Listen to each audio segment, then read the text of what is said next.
Samajwadi party 32వ ఆవిర్భావ దినోత్సవ వేడుకలు జూబ్లీహిల్స్లో ఘనంగా జరిగాయి. ఆ పార్టీ నేత దండుబోయిన నిత్య కళ్యాణ్ యాదవ్ ఆధ్వర్యంలో కార్యక్రమం నిర్వహించారు. ఈ సందర్భంగా జూబ్లీహిల్స్ రూట్ నెంబర్ 5లోని దుర్గా భవానీ నగర్ బస్తీలో పేద మహిళలకు చీరలు పంపిణీ చేశారు. అనంతరం కళ్యాణ్ యాదవ్ మాట్లాడుతూ హైదరాబాద్లో వచ్చే జీహెచ్ఎంసీ ఎన్నికల నాటికి పార్టీని మరింత బలోపేతం చేస్తామని చెప్పారు. తెలంగాణలో రాజ్యాధికారం లక్ష్యంగా పనిచేస్తామన్నారు. త్వరలోనే నగర వ్యాప్తంగా మరిన్ని సంక్షేమ కార్యక్రమాలు నిర్వహిస్తామని ఆయన తెలిపారు.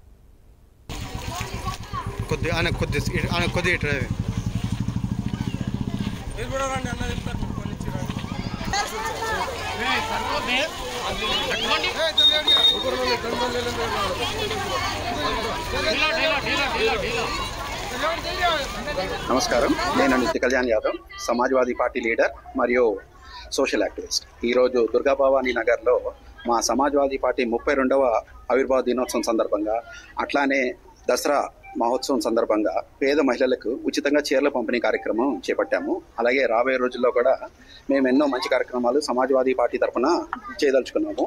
అట్లాగే మా గౌరవ అధ్యక్షులు, జాతీయ అధ్యక్షులు శ్రీ అఖిలేష్ యాదవ్ గారి నేతృత్వంలో పార్టీని దక్షిణ భారతదేశంలో కూడా, ముఖ్యంగా మన హైదరాబాద్ మరియు తెలంగాణలో కూడా మరింత బలోపేతం చేసి, ఇంకా ఎన్నో మంచి రాబోయే రోజుల్లో ఎన్నో మంచి కార్యక్రమాలు చేసి సమాజ్వాదీ పార్టీని ఈ యొక్క జెండాని మన హైదరాబాద్లో ఎగరేస్తాము. ఈరోజు దుర్గా భవానీ నగర్లో సమాజ్వాదీ పార్టీ 32వ ఆవిర్భావ దినోత్సవం సందర్భంగా మరియు దేవి నవరాత్రులు ఉత్సవాల సందర్భంగా పేద మహిళలకు ఇక్కడ మేము సుమారు 200 నుంచి 300 వరకు పేద మహిళలకు చీరల పంపిణీ కార్యక్రమం ఉచితంగా చేశాము. రాబోయే రోజుల్లో సమాజ్వాదీ పార్టీ తరఫున ఇంకా ఎన్నో మంచి కార్యక్రమాలు చేస్తామని ఈ సందర్భంగా తెలియజేస్తున్నాను.